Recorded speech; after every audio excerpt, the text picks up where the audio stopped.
नमस्कार, स्वागत है आपका। आप देख रहे हैं पहाड़ प्राइम। आपके साथ हूं मैं दीपा बाफिला। सितंबर के महीने में मॉनसून ने रिवर्स गियर लिया है और पहाड़ पर जबरदस्त बारिश हो रही है। बारिश की वजह से नदियां उफान पर बहने लगी हैं और पहाड़ फिर से दरक रहे हैं। चंपावत में शारदा बैराज का जलस्तर बढ़ गया है, जिस वजह से बैराज के किनारे पर रेड अलर्ट जारी किया गया।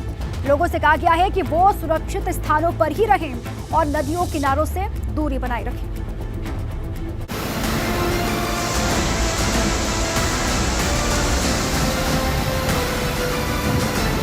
पहाड़ों पर लगातार हो रही बारिश से चंपावत में शारदा नदी का जलस्तर बढ़ गया है। शारदा बैराज से 1,56,000 क्यूसेक से ज्यादा पानी डिस्चार्ज हो रहा है।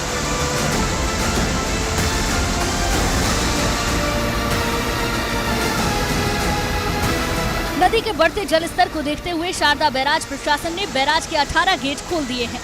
ऐसे में भारत नेपाल को जोड़ने वाले शारदा बैराज पुल पर रेड अलर्ट है। एहतियात के तौर पर भारत और नेपाल के बीच फिलहाल वाहनों की आवाजाही को भी रोक दिया गया है। मैदानी क्षेत्रों में टनकपुर बनबसा में जो वाटर लेवल है वो 1.5 लाख क्यूसेक क्रॉस कर गया था, तो वहाँ पे जो उसका फ्लड रिवर का फ्लड बैंक है उस पर फ्लडिंग हुई है। जीएम साहब से और सबसे तहसीलदार इन सब ने इंस्पेक्शन भी कर ली है मॉर्निंग में ही, और मॉर्निंग में इन्होंने सारे 18 गेट खोल दिए थे बराज के, तो पानी धीरे धीरे कम होगा। शारदा नदी का जलस्तर बढ़ने पर नदी किनारों पर अलर्ट जारी किया गया है। प्रशासन ने नदी किनारे के इलाके में अलर्ट जारी कर दिया है। लोगों को आगाह किया गया है कि वो अगले कुछ घंटे सावधान रहें और नदी के आसपास रहने वाले लोग सुरक्षित स्थानों पर शिफ्ट हो जाएं। भारी वर्षा होने की वजह से नदी का जलस्तर काफी बढ़ गया है। आप लोग सुरक्षित स्थान पर चले जाएं और सतर्क रहें। 1 लाख क्यूसेक पानी होने पर तुरंत हम लोग रेड अलर्ट घोषित कर देते हैं और बैराज से आवागमन पूरी तरह से बंद कर दी जाती है। इसकी सूचना डाउन स्ट्रीम जिले जैसे पीलीभीत, लखीमपुर खीरी, बहराइच, गोंडा आदि के डीएम, एसपी और संबंधित अधिकारियों को सूचित कर दिया जाता है। टनकपुर नगर पालिका की तरफ से लोगों को लाउडस्पीकर के जरिए अलर्ट किया जा रहा है। बारिश की वजह से पहाड़ियां भी दरक रही हैं, जिस वजह से चंपावत जिले के कई अहम मार्ग बंद हैं। एबीपी गंगा के लिए चंपावत से अनुज की रिपोर्ट।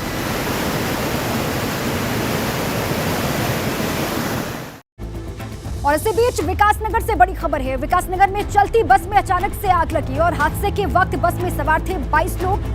बस में रखा यात्रियों का सारा सामान जलकर के राख हो गया। बस में सवार सभी यात्री यमुनोत्री जा रहे थे। ये देखिए, आप तस्वीर भी आपको दिखा रहे हैं। विकासनगर की तस्वीर है। चलती बस में अचानक से आग लगी और हादसा जिस वक्त हुआ उस वक्त बस में 22 लोग सवार थे। बस में यात्रियों का रखा हुआ सारा सामान खाक हुआ है और साथ ही सभी यात्री यमुनोत्री जा रहे थे। गनीमत वाली बात यह है कि यात्री सुरक्षित है।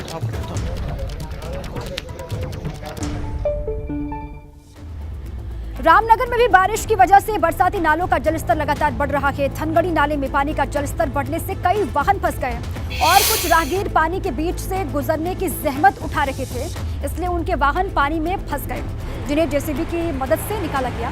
प्रशासन ने एहतियात के तौर पर मौके पर जेसीबी तैनात कर दी है ताकि रेस्क्यू के समय फौरन ही काम चालू किया जा सके। रामनगर में लगातार हो रही बारिश परेशानी का सबब बनी हुई है। तमाम नदी नाले उफान पर हैं। हम इस वक्त खड़े हैं धनगढ़ी नाले पर। ये बरसाती नाला इस वक्त उफान पर है। यहाँ से निकलने वाली गाड़ियाँ लगातार फंस रही हैं, जिन्हें सुरक्षित निकालने के लिए प्रशासन ने जेसीबी मशीन लगाई है। यहाँ पर सुरक्षा के लिहाज से पुलिसकर्मियों की तैनाती की गई है, क्योंकि जिस तरह से लगातार गाड़ियाँ फंस रही हैं, आप मेरे पीछे देख सकते हैं गाड़ियाँ फंसी हुई हैं और लगातार बारिश यहाँ पर हो रही है, जिससे इस बरसाती नाले का जल स्तर लगातार बढ़ता जा रहा है।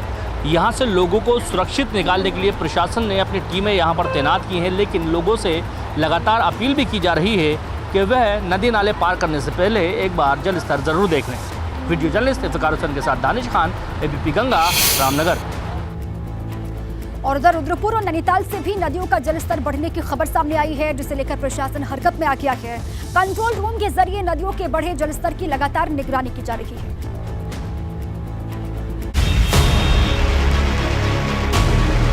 लगातार हो रही बारिश से रुद्रपुर में नदियों का जलस्तर बढ़ रहा है। जिला प्रशासन अलर्ट मोड पर है। अधिकारी खुद कंट्रोल रूम से हालात की निगरानी रख रहे हैं। सितारगंज से गुजरने वाले बरसाती नदी नालों के जलस्तर में इजाफा हो रहा है।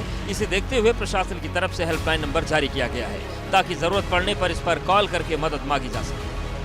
हम लोगों ने अपनी आपदा की बैठक भी कर ली है और हमारा कंट्रोल रूम फुल्ली एक्टिवेटेड है। चाहे वो सिंचाई विभाग हो, चाहे वो उप जिलाधिकारी हो, चाहे वो तहसीलदार हो, सभी को निर्देशित किया गया कि सभी अपने अपने फील्ड में निगरानी बना के रखेंगे और जहाँ पर भी जल स्तर बढ़ने की संभावना प्रतीत होती है एडवांस में लोगों को बता दिया जाएगा। तो पूरा सिस्टम हमारा अलर्ट मोड में चल रहा है। बारिश की वजह से नैनीताल में भी नदियों का जलस्तर बढ़ रहा है। खैरना में शिप्रा नदी का जलस्तर बढ़ने से ग्रामीणों की नींद उड़ गई है।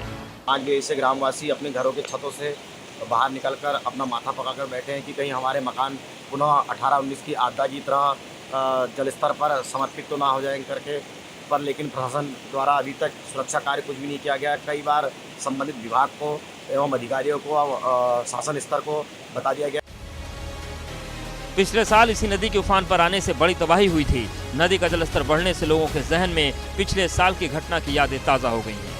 ग्रामीणों की नाराजगी इस बात को लेकर है कि प्रशासन ने अब उनकी सुरक्षा को लेकर कोई कदम नहीं उठाया है।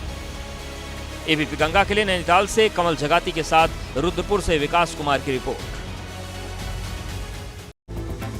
बड़ी खबर है उत्तरकाशी से। उत्तरकाशी में गंगोत्री हाईवे बंदरकोट में बंद है। पत्थर मलबा गिरने से बंद हुआ नेशनल हाईवे। हेलगोगाड़ में भी गंगोत्री हाईवे पर भूस्खलन लगातार हो रहा है। बोल्डर गिरने से काम नहीं कर पा रहे हैं बीआरओ के कर्मचारी। ये बड़ी खबर तस्वीर में दिखा रहे हैं।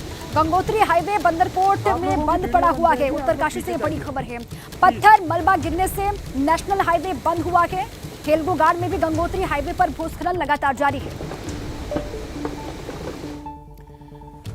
बारिश की वजह से कर्णप्रयाग में भी कई मार्ग बंद पड़े हुए हैं। कर्णप्रयाग नैनीसैंण और कर्णप्रयाग नौटी मार्ग मलबा आने की वजह से बाधित है, जिससे ग्रामीण क्षेत्रों का संपर्क मुख्य बाजार से कटा हुआ है। ऐसे में सबसे ज्यादा परेशानी उस समय होती है अगर कोई ग्रामीण बीमार हो जाए तो उसे अस्पताल ले जाने के लिए ग्रामीणों की मुश्किल बढ़ जाती है।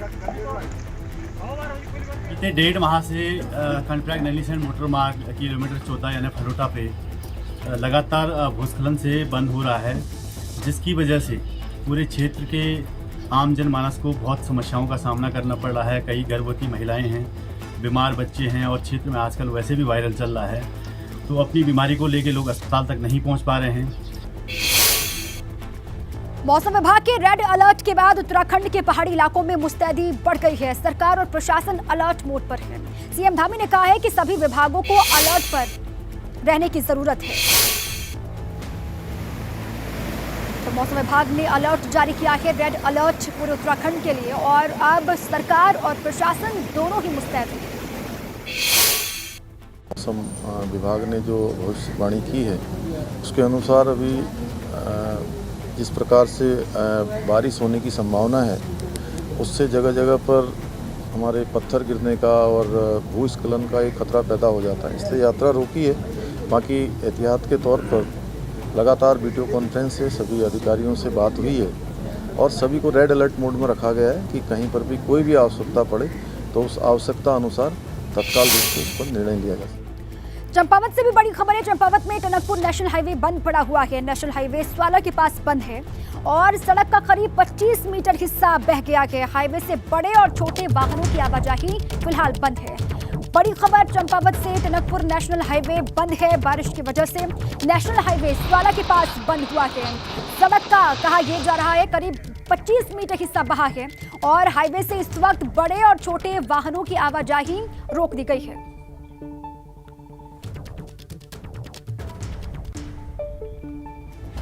केदारधाम की यात्रा एक बार फिर से शुरू हो गई है। केदार घाटी में मौसम खराब होने पर यात्रा को रोक दिया गया था, लेकिन अब मौसम ठीक है, यात्रा चालू कर दी गई है। यात्रियों को सोनप्रयाग में रोक दिया गया, मगर मौसम साफ होने के बाद एक बार फिर से यात्रियों को केदारधाम रवाना किया गया है। 8000 तीर्थयात्रियों को केदारधाम के लिए रवाना किया गया।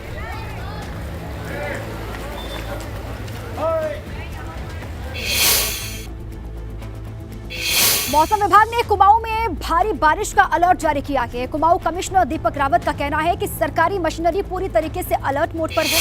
बारिश की वजह से कुमाऊं मंडल की 68 सड़कें बंद हैं इस वक्त, जिसमें 11 ऐसी सड़कें हैं जहां पर डेंजर लैंडस्लाइड जोन है। पूरे मंडल में कुल मिला के 68 मार्ग ऐसे हैं जो कि बंद हैं। उसमें से जो मेजर रोड्स हैं वो 11 हैं और सभी पे डीएम्स को कहा गया है कि रोड्स तत्काल खोलें, लेकिन जहाँ पे जोखिम ज़्यादा है उसमें जब पहाड़ स्टेबल हो जाता है उसके बाद ही खोलें। पिथौरागढ़ से बड़ी खबर, मुनस्यारी मार्ग खस्ता हाल है। पिथौरागढ़ मुनस्यारी मोटर मार्ग खस्ता हाल पड़ा हुआ है। बारिश की वजह से तो मार्ग की हालत और भी खराब हो गई, जिस वजह से यहां से गुजर पाना मुश्किल हो गया है। सड़क ध्वस्त होने से ग्रामीण एक बीमार को डोली में रखकर अस्पताल लेकर जाते हुए दिखाई दे रहे हैं। ये पिथौरागढ़ के ढूंढामानी की तस्वीर है, जहां पर एक बीमार को डोली में बिठा करके अस्पताल पहुंचाया जा रहा है। सड़क नहीं है और लगातार बारिश, जिस वजह से आम लोगों को कितनी मुश्किलों का सामना करना पड़ रहा है, अंदाजा आप लगा सकते हैं। मौसम बदलने के साथ ही पहाड़ों में बर्फबारी भी शुरू हो गई है। जोशीमठ के ऊंचाई वाले इलाकों में बर्फबारी हुई है। बद्रीधाम की ऊंचाई वाली चोटियों पर बर्फबारी हुई खबर है और बर्फबारी की वजह से बद्रीधाम में ठंड बढ़ गई है। लगातार बारिश और बारिश के बाद अब देखिए बर्फबारी भी शुरू हो गई। जोशीमठ के ऊंचाई वाले इलाकों में बर्फबारी हुई है। ये कहा जा रहा है कि बद्रीधाम की ऊंचाई वाली चोटियों पर बर्फबारी हुई है, जिस वजह से बद्रीधाम में ठंडक बढ़ गई है।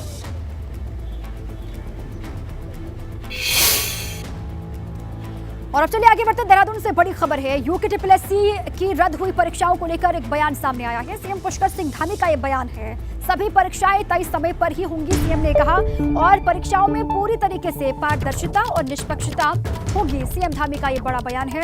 यूकेटीपीएससी की रद्द हुई परीक्षाओं को लेकर सीएम का ये बयान। उन्होंने कहा है कि सभी परीक्षाएं तय समय पर ही होंगी और परीक्षाओं में पूरी पारदर्शिता बरती जाएगी।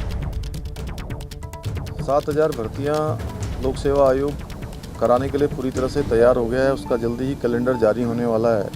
अक्टूबर माह में उसके विज्ञापन भी आ जाएंगे। दिसंबर माह तक वो परीक्षाएं भी संपन्न हो जाएंगी। इसलिए मैं सभी नौजवानों से, युवाओं से, अपने भाई बहनों से कहना चाहता हूं कि सब लोग अपनी परीक्षाओं की तैयारियों में लगें और आगे आने वाली सभी परीक्षाएं निष्पक्ष और पारदर्शी तरीके से होंगी। यूकेडी ने दून विश्वविद्यालय की भर्तियों में गड़बड़ी का आरोप लगाया है। यूकेडी का आरोप है कि जिन पदों पर भर्ती की गई है उनकी शैक्षिक योग्यता और अनुभव पद के हिसाब से नहीं है और न ही विश्वविद्यालय के नियमों का पालन किया गया। यूकेडी मांग कर रही है कि इन भर्तियों की जांच होनी चाहिए। विद्यालय में ये पेपर कराने के साथ साथ एक और चीज़ जिसमें हम आपका ध्यान दिलाना चाहेंगे कि एक तो पेपर यहीं बने हैं, इन पेपर्स की फ़ोटोकॉपी यहीं हुई है और इन पेपर की पूरी फ़ोटोकॉपी करने में, इन पेपर्स को तैयार करने में जो दून विश्वविद्यालय के जो संविदा कर्मचारी हैं, नंबर 1 उनको शामिल किया गया। नंबर 2 वो कर्मचारी शामिल किए गए जो अभी परिवीक्षा अवधि में, मतलब जिनकी कोई जवाबदेही, कोई जिम्मेदारी नहीं है, परिवीक्षा अवधि वालों को शामिल किया गया। और तीसरी बड़ी बात है कि इन परीक्षाओं में जो दून विश्वविद्यालय में पहले ही संविदा पे काम कर चुके लोग हैं, उन लोगों ने भी इस विश्वविद्यालय में परीक्षाएं दी। आज पीएम मोदी का जन्मदिन है। पीएम मोदी के जन्मदिन पर भाजपा की तरफ से अलग अलग कार्यक्रम आयोजित किए गए और पीएम के जन्मदिन को स्वच्छता पखवाड़े के रूप में मनाया जा रहा है। इस मौके पर रक्तदान शिविर का भी आयोजन किया गया, जिसकी शुरुआत मुख्यमंत्री पुष्कर सिंह धामी ने की। सीएम ने लोगों से कहा कि पीएम के जन्मदिवस पर ज्यादा से ज्यादा रक्तदान करें। देवभूमि उत्तराखंड की समस्त देवतुल्य जनता की ओर से, यहाँ के सभी देवी देवताओं की तरफ से और बाबा केदार, जिसके अनन्य भक्त माननीय प्रधानमंत्री जी हैं, बाबा बद्री विशाल, सबकी तरफ से सबसे प्रार्थना करता हूँ कि भगवान माननीय प्रधानमंत्री जी को दीर्घायु बनाएं, उनको स्वस्थ रखें और लंबे समय तक, दीर्घ काल तक उनका नेतृत्व और मार्गदर्शन हम सभी को प्राप्त हो। आज उनका जन्मदिवस है। उनके जन्मदिवस से आज से लेकर 2 अक्टूबर तक हमने इसको सेवा पखवाड़ा के रूप में मनाने का संकल्प लिया है। प्रधानमंत्री नरेंद्र मोदी के जन्मदिन पर किसानों को सम्मानित किया गया। मुख्यमंत्री पुष्कर सिंह धामी ने किसानों को सम्मानित किया। सघन पौधा केंद्र की ओर से आयोजित कार्यक्रम में प्रदेश भर से किसान पहुंचे थे। ये वो किसान थे जिन्होंने एरोमेटिक के क्षेत्र में अहम काम किया है। किसानों के लिए सघन पौधा केंद्र एक तो वैरायटी डेवलपमेंट का काम करता है, जो अच्छी हाई यील्डिंग वैरायटी हैं वो देते हैं। बाकी प्रशिक्षण फ्री देते हैं और किसानों को बीज पौध भी फ्री देते हैं और यूनिट में 75% सब्सिडी देते हैं। और सबसे बड़ी जो सपोर्ट है वो मार्केट का बाईबैक है। ऐसा पूरे दुनिया में नहीं है जो सघन फसलों में बाईबैक की सुविधा हो, वो हमारे केंद्र द्वारा दी जाती है। इससे किसानों को बाजार में काफ़ी सुविधा होती है, बेचने में काफ़ी आसानी हो जाती है। उधर ऋषिकेश और उत्तरकाशी में भी पीएम मोदी का जन्मदिन मनाया गया। ऋषिकेश में भाजपा की तरफ से कार्यक्रम आयोजित किए गए, जिसमें केंद्रीय रक्षा राज्य मंत्री अजय भट्ट शिरकत करने के लिए पहुंचे। उनका जोरदार स्वागत भी हुआ। तस्वीर उसी वक्त की आपको दिखा रहे हैं। ये ऋषिकेश की तस्वीर है जहां पर पहुंचे केंद्रीय रक्षा राज्य मंत्री अजय भट्ट और जो कार्यक्रम रखा गया था उसमें उन्होंने शिरकत की। अखाड़ा परिषद की तरफ से भी पीएम मोदी का जन्मदिन मनाया गया। अखाड़ा परिषद ने पीएम मोदी को जन्मदिन की बधाई दी है। तो पीएम का जन्मदिन अखाड़ा परिषद की तरफ से भी मनाया गया। ये तस्वीर भी आपको दिखा रहे हैं। और पीएम को साधु संतों ने जन्मदिन की बधाई दी। जब से मोदी जी हमारे भारत के पीएम बने हैं, तब से जितने भी हम हिंदू हैं, तकरीबन आप ये देखिए कि पहले जो हिंदू लोग होते थे, हिंदू पहले भारत में डरे डरे रहते थे। मोदी जी जब से आए, पूरा जितना हमारा हिंदू समाज है, सनातनी समाज है, सब जो है मोदी जी को पसंद करते हैं। चाहे वो या इंडिया में रहें या विदेश में रहें, जहाँ भी जाएंगे मोदी जो है पूरी जनता करती है। भाजपा प्रदेश अध्यक्ष महेंद्र भट्ट बागेश्वर के दौरे पर रहे और भाजपा कार्यकर्ताओं ने गांधी चौक पर एक प्रदर्शनी लगाई थी, जिसमें पीएम मोदी के कार्यकाल के दौरान किए गए कामों को दर्शाया गया था। इसके साथ ही कार्यकर्ताओं की तरफ से ब्लड डोनेशन कैंप का भी आयोजन किया गया, जिसका शुभारंभ महेंद्र भट्ट ने किया। ऐसे अनेकों कार्यक्रम पूरे पखवाड़े में हम लोग करेंगे और मैं बागेश्वर के सभी कार्यकर्ताओं को बहुत बधाई देता हूं कि उन्होंने सभी कार्यक्रम को सफलतापूर्वक करने का निश्चय किया है।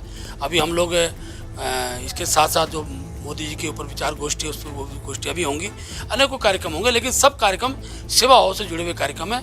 और इसके मैसेज ये है कि समाज का प्रत्येक व्यक्ति देश के अंदर गरीबों की को ध्यान में रखते हुए उनकी सेवा में अपना जो योगदान दे सकता है वो देना चाहिए। रुद्रपुर से बड़ी खबर है। रुद्रपुर में 30,000 का इनामी बदमाश गिरफ्तार किया गया है। एसओजी टीम ने पंजाब में पाकिस्तान बॉर्डर से इसको गिरफ्तार किया और पिछले 4 साल से आरोपी फरार चल रहा था।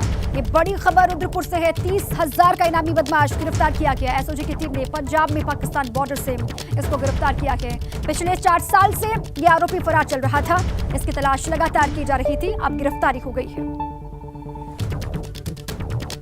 उत्तराखंड वक्फ बोर्ड के अध्यक्ष शादाब शम्स ने पिरान कलियर में नापाक काम होने का आरोप लगाया था, जिसके बाद पुलिस की भूमिका पर भी सवाल खड़े हो रहे हैं। इसे लेकर एसपी देहात से जब सवाल किया गया तो वो कहने लगे कि पुलिस समय समय पर चेकिंग अभियान चलाती रहती है।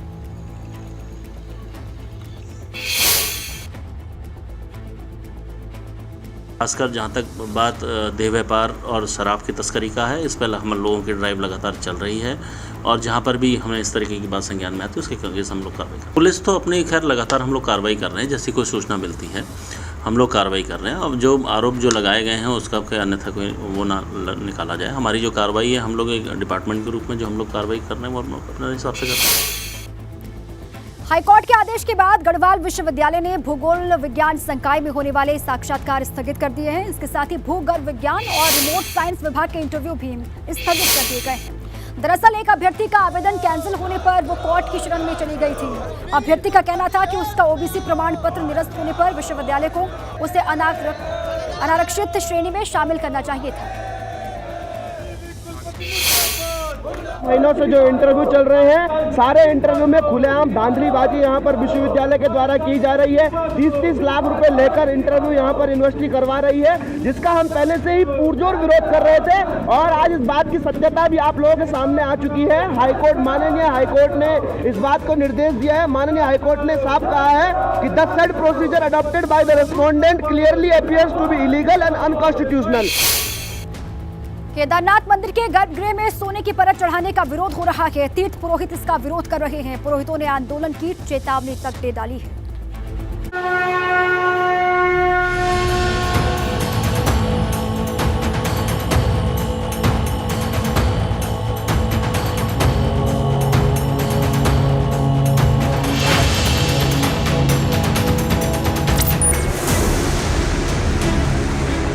सदियों से चली आ रही परंपरा है, आज तक मंदिर को आपदा जैसी चीजों ने खंडित नहीं किया और जरा से एक दिए से ऐसी चीज लगा रहे जो आग लग रही मंदिर में। मंदिर के गर्भगृह में जो है सोना लगाया जा रहा है, जिसमें कि हमारे युवा तीर्थ पुरोहितों का घोर विरोध है।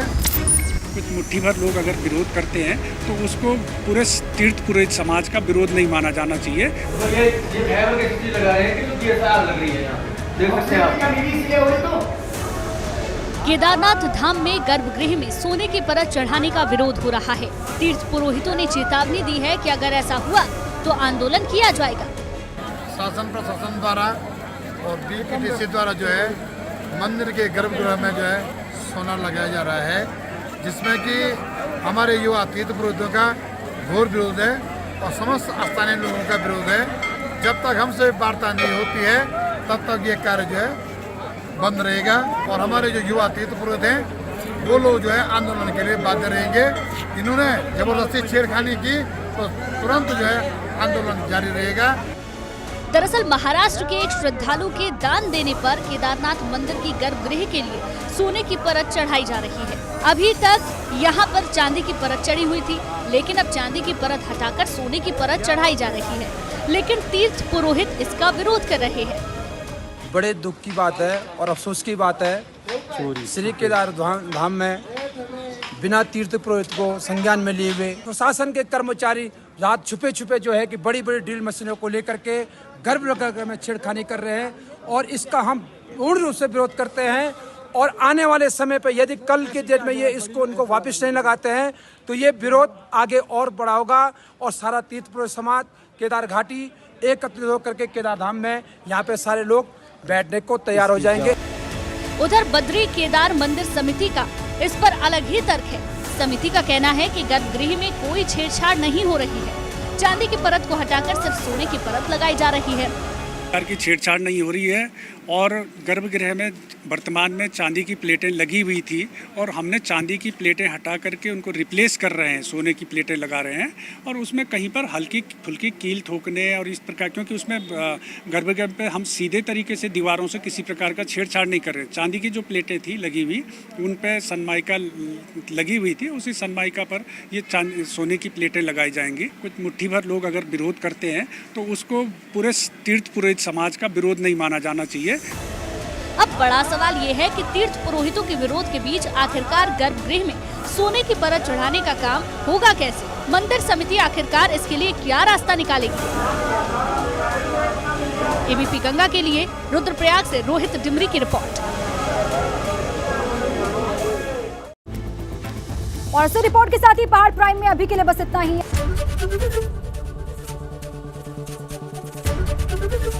एबीपी गंगा, खबर आपकी, जुबान आपकी।